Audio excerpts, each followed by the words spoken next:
पहले शोर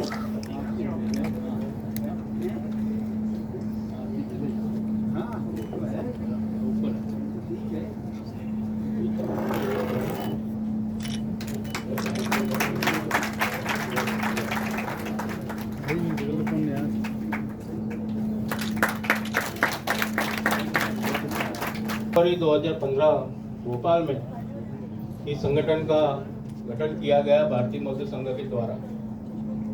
उद्देश्य यह था कि देश में जितनी भी सीनियर सिटीजन्स है उनको वेलफेयर एक्टिविटी के इसमें और उनको प्रोटेक्शन देने हेतु और वरिष्ठ नागरिक 3 साल के बाद इसका नागपुर में और 2018 में प्रथम अधिवेशन हुआ। दूसरा अधिवेशन भोपाल में वही अप्रैल में माह में भोपाल में हुआ और ये तीसरा अधिवेशन है। लगभग 6-7 साल का इसका कृष्णा हरे कृष्णा कृष्णा कृष्णा हरे हरे हरे राम राम राम हरे हरे। सभी बोलिए हरे कृष्णा हरे कृष्णा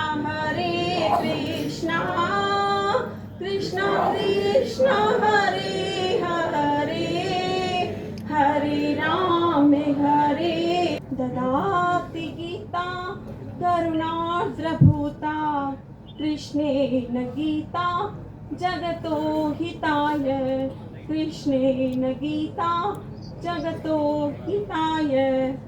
भगवान कृष्ण के द्वारा गाई हुई कर्णार्द्रभूता भगवान का वरदान है गीता। भारत के लिए भगवान का वरदान है गीता। सच पूछो तो इस देश की पहचान है गीता। गीता है हिंदुस्तान, हिंदुस्तान है गीता कि विश्व भर के चिंतकों के लिए स्वाधिष्ठान है गीता। और आगे भी भगवत गीता ज्ञान है, भगवत गीता विज्ञान है, भगवत गीता हमारी आन है, पान है, शान है। ऐतिहासिक वरिष्ठ नागरिक परिसंघ का जो तृतीय अखिल भारतीय अधिवेशन हुआ है, उस अधिवेशन के अंदर देश के 22 प्रांतों से आए हुए प्रतिनिधियों के समक्ष अपनी बात रखें और किस प्रकार से आप वरिष्ठ नागरिकों के लिए राजस्थान की सरकार की योजनाओं को क्रियान्वित कर रही है उसके संबंध में भी थोड़ी जानकारी दें। तो प्रणाम, नमस्कार। और जयपुर में हमारे आराध्य देव गोविंद देव जी की नगरी, जिसको छोटी काशी भी कहते हैं, जयपुर में आप सभी का स्वागत अभिनंदन करती हूँ। आज वरिष्ठ नागरिक परिसंघ में आपने मुझे यहाँ आमंत्रित किया, मैं उसके लिए आपका आभार व्यक्त करती हूँ, बहुत बहुत आपको धन्यवाद भी देती हूँ।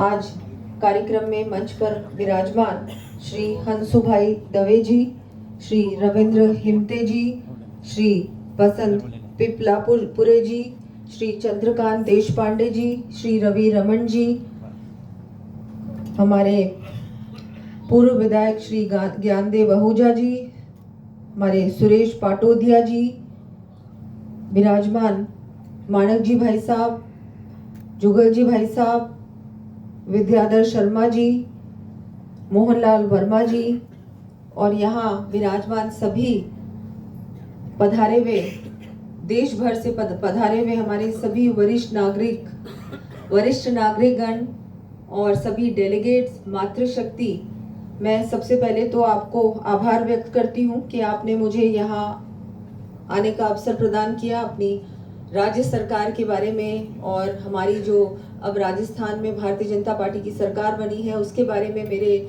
जो हम लोग कार्य कर रहे हैं, आगे आने वाले समय में भी जो कार्य करेंगे उसके बारे में बोलने का आपने अवसर प्रदान किया, उसके लिए मैं आभार व्यक्त करती हूँ। प्रदेश वरिष्ठ नागरिक समिति द्वारा संपर्क, संवाद और सेवा के माध्यम से वरिष्ठ नागरिकों के हितों के लिए कार्य किया जाना प्रशंसनीय है। समिति के इन कार्यों में से वरिष्ठ जनों के स्वास्थ्य पेंशन सुरक्षा के साथ सरकार द्वारा बनाई गई योजनाओं के लाभ प्राप्त हो रहे हैं। और आगे आने वाले समय में भी मैं आप ही से निवेदन करूंगी कि चाहे केंद्र सरकार हो चाहे राज्य सरकार हो, बहुत सारी योजनाएं हैं जो कि वरिष्ठ जनों के लिए हैं और उनका लाभ वैसे तो पहुंच रहा है, जानकारी भी है, लेकिन और मुझे लगता है प्रयास की आवश्यकता है कि हर योजना का लाभ हर व्यक्ति तक पहुंचे। वैसे भी हमारी सरकार का यही मैं तो कहूँगी, जैसा कि आप भी हम लोग भी मिलकर चाहते हैं, यही हमारा तो उद्देश्य है कि जो पंक्ति में जो आखिरी व्यक्ति है, जो पंक्ति में सबसे जो गरीब व्यक्ति है, जो सबसे ज़्यादा जिसको लाभ की आवश्यकता है, उस तक लाभ पहुंचना चाहिए। तो इस उद्देश्य के साथ सरकार तो काम कर ही रही है और मैं आपसे भी निवेदन करूंगी कि हर व्यक्ति को लाभ पहुंचे हमारी योजना का। उसमें हम सब मिलकर प्रयास करेंगे तो निश्चित रूप से लाभ पहुंचेगा।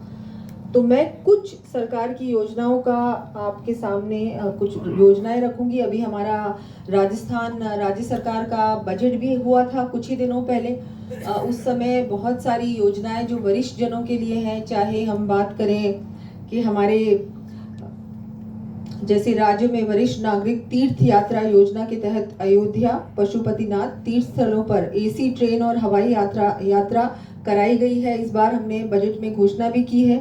8 लाख वरिष्ठ नागरिकों के लिए कैशलेस उपचार किया गया। वरिष्ठ नागरिकों को बसों में छूट को बढ़ाकर 50% किया गया है।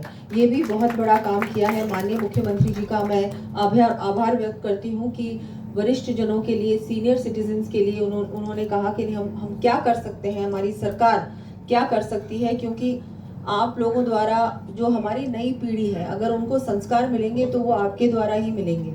एक और बात आपने रखी कि हमारा जो परिवार है वो अब धीरे धीरे बहुत छोटा होता जा रहा है। तो इसके बारे में भी आप तो बहुत कुछ कर रहे हैं, विचार परिवार सभी लोग मिलकर काम कर रहे हैं, लेकिन मुझे लगता है कि ये बात नीचे तक पहुँचे, कैसे हम लोग हमारे जो घर में जितने भी हमारे वरिष्ठ जन हैं, जितने भी हमारे घर में सब बहुत छोटा हो गया, एक यूनिट बहुत छोटी होती जा रही है। तो उसके बारे में भी थोड़ा और मुझे लगता है सरकार क्या कर सकती है कि परिवार टूटे भी नहीं, और जो हमारे बुजुर्ग हैं परिवार में उनको कैसे साथ में हम लोग उनके साथ ही रहें, कैसे उनसे ज़्यादा दूर नहीं जाए, क्योंकि उससे नुकसान नई पीढ़ी का भी है और हमारे जो बुजुर्ग हैं उनको भी लगता है कि अब हमारे कोई भी नहीं है, बहुत अकेलापन सा लगता है। तो वो भी एक बात है, मुझे लगता है उसमें सरकार क्या कर सकती है, सोचने की आवश्यकता है। अभी तो ऐसा कुछ नहीं है, लेकिन आगे आने वाले समय में इसके बारे में मुझे लगता है अगर मिलकर कुछ काम करेंगे तो अच्छा काम हो सकता है।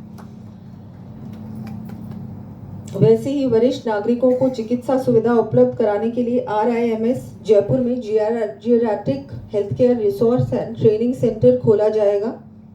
और जैसा कि हम सब जानते हैं केंद्र सरकार में भी बहुत सारी योजनाएं हैं, जिसमें कि प्रधानमंत्री श्री नरेंद्र मोदी जी ने आयुष्मान योजना के माध्यम से मुफ्त इलाज पोर्टल के माध्यम से पेंशन और लाभकारी योजनाओं की जानकारी दी जा रही है। अटल पेंशन योजना, बचत योजना, वरिष्ठ नागरिक तीर्थ यात्रा योजना, वरिष्ठ नागरिक राष्ट्रीय पुरस्कार एवं राष्ट्रीय व्योश्री आदि योजनाओं के माध्यम से लाभान्वित किया जा रहा है। अब राजस्थान में भी जैसा कि हम सब जानते हैं डबल इंजन की सरकार है, लेकिन अब ये डबल इंजन सही तरीके से केंद्र की योजनाओं को भी यहाँ पर इम्प्लीमेंट करने का काम करे, क्योंकि बहुत सारी योजनाएं हैं भी और आगे भी बनेंगी, लेकिन वो हर व्यक्ति तक पहुंचे भी। और एक क्या है कि केंद्र की योजना भी यहाँ लागू हो सही तरीके से, उसमें भी साथ मिलकर प्रयास करेंगे तो बहुत अच्छा होगा।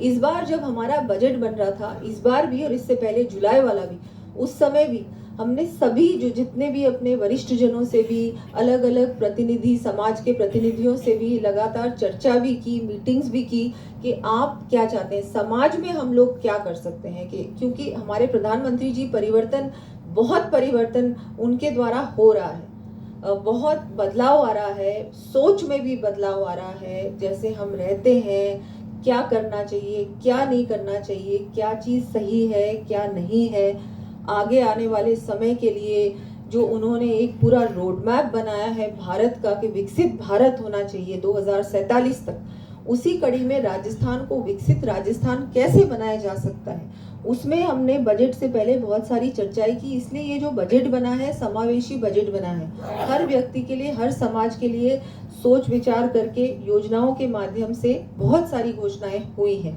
घोषणाओं का अच्छी तरह से काम हो, घोषणाएं धरातल पर उतरे, उसके लिए भी लगातार मुख्यमंत्री जी भी प्रयास कर रहे हैं, हर मंत्री प्रयास कर रहे हैं।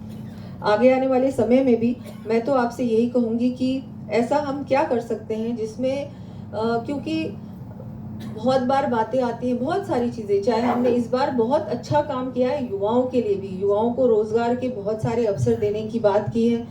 इन 5 सालों में भी बात की है कि 10 लाख हम लोग नौकरियां देंगे युवाओं को, क्योंकि मजदूर संघ भी, भारतीय मजदूर संघ भी यहाँ पर उपस्थित है, आपके भी बहुत सारे यहाँ पर प्रतिनिधि यहाँ उपस्थित है। तो रोजगार पे भी बहुत ध्यान देगी ये सरकार, क्योंकि अगर युवा आत्मनिर्भर बनेगा तो ही हमारा राज्य आगे बढ़ सकता है। आर्थिक स्थिति राज्य की तभी अच्छी हो सकती है अगर युवाओं को अवसर मिलेगा। तो युवाओं को अवसर मिले, चाहे वो प्राइवेट सेक्टर से मिले, चाहे वो गवर्नमेंट की नौकरियों से मिले, उस पर भी पूरा फोकस रहेगा हमारी सरकार का। बाकी तो वरिष्ठ जन, मुझे लगता है कि आपसे संस्कार भी हमको समय समय पर संस्कार तो मिलते ही है और मिलेंगे भी, पर जो आप हम लोगों को, जो आपका अनुभव है, जो आपका तो बहुत लंबा अनुभव है, हमारा तो कुछ भी नहीं है उसके सामने, लेकिन अनुभव और मुझे लगता है कि एक एनर्जी जो यूथ में है, उनके साथ मिलकर काम करेंगे तो निश्चित रूप से अच्छा काम होगा। मैं तो यही कहूँगी कि आगे आने वाले समय में भी क्या ऐसा हम लोग कर सकते हैं, क्योंकि हमारी सरकार के भी अभी लगभग 1 ही साल हुआ है, तो 1 साल ज़्यादा समय नहीं होता। अगर हम बदलाव देखना चाहते हैं धरातल पर तो समय लगता है। अभी बहुत अच्छा काम हो रहा है राजस्थान पे, चाहे सड़कों की बात करें, चाहे हम मेडिकल की बात करें, चाहे हम शिक्षा की बात करें, चाहे रोजगार की बात करें, पर्यटन की बात करें, हर प्रकार से काम ये सरकार कर रही है और आगे भी करेगी। और अभी शुरुआती हुई है, अभी शुरुआती है, बस साल भर ही हुआ है, लेकिन अभी आप देखेंगे कि बहुत जल्दी बदलाव आएगा। और ये बदलाव ऐसा होना चाहिए जिससे कि सचमुच में कोई समाज में भी दिखे कि परिवर्तन आया है। लोगों की सोच, मैं तो मानती हूँ सबसे बड़ा काम अगर किसी ने किया है हमारे पूरे देश में तो नरेंद्र मोदी जी ने किया है, माननीय प्रधानमंत्री जी ने किया है। जिस तरह से समाज की सोच बदली है, जिस तरह पहले महिलाओं को देखते थे कि नहीं चलो घर में काम करती है और क्या करेंगी, लेकिन अब जिस तरह महिलाओं को सम्मान मिल रहा है, बेटियों को शिक्षा मिल रही है, चाहे बेटों को शिक्षा तो पहले भी मिलती थी, अब बेटियों को भी उसी तरह से वही समान अवसर मिल रहा है। अच्छी शिक्षा के लिए, उच्च शिक्षा के लिए बेटियों को भी आगे भेजने की अब सोच जो बदली है। हम उज्ज्वला योजना की बात करें, हम चाहे बेटी बचाओ बेटी पढ़ाओ की बात करें, हर घर जल पहुंचाने की बात करें, ये सब क्या है, ये सब छोटे छोटे जो मोदी जी के द्वारा योजनाओं के द्वारा जो काम हुआ है, वो वैसे तो मैं मानती हूँ काम तो हुआ है, लेकिन ये जो बदलाव आया है, परिवर्तन आया है सोच में, वो सबसे बड़ा काम मैं मानती हूँ हुआ है। आज हमारी महिलाओं को जो 33% आरक्षण की बात करें, क्या है ये आरक्षण मिला है, लेकिन महिलाओं को अब लग रहा है आत्मसम्मान भी तो मिला है। महिला सोच रही है नहीं मैं कहीं भी जा सकती हूँ, मैं कुछ भी कर सकती हूँ। तो वो अब आज भारत का ये सुनहरा युग है, ऐसा युग बार बार नहीं आता। मैं तो कहती हूँ ऐसा नेता बार बार नहीं मिलता। तो अब जो हमको सब कुछ मिला है, इतना अच्छा समय है ही नहीं। तो ये इतना अच्छा समय, ये हमारा जो अमृत काल का समय है, ये जो अब अगले 25 साल होंगे, ये अगले 25 साल भारत का आगे का समय, अगले 100 साल का जो पूरा रोड मैप है वो बनाएंगे। तो हम सबको मिलके ही काम करना होगा और इसमें वरिष्ठ जन तो मुझे लगता है आपका आशीर्वाद मिलता रहे, आपका मार्गदर्शन भी मिलता रहे, समय समय पर आपसे मिलना भी वैसे तो होता ही है, लेकिन आगे आने वाले समय में भी मिलते भी रहेंगे। सुझाव भी आपके, मैं मानती हूँ सबसे ज्यादा महत्वपूर्ण अगर कहीं से हम लोगों को फीडबैक या सुझाव मिल सकता है तो वो वरिष्ठ जन से ही मिल सकता है। भारत माता की। जितना अनुभव आपका है, जितना आपने अपने पूरे जीवन भर में आपने देखा है, वो हम लोगों ने तो देखा ही नहीं, लेकिन आपने जो चुनौतियों का सामना किया है, जो उस समय परिस्थितियां थी, वो परिस्थितियों से आप निकल कर आए हैं। नए भारत में भी आपने देखा है कितना कुछ, खान भी $350 बिलियन इकोनॉमी बनेगा बहुत जल्दी।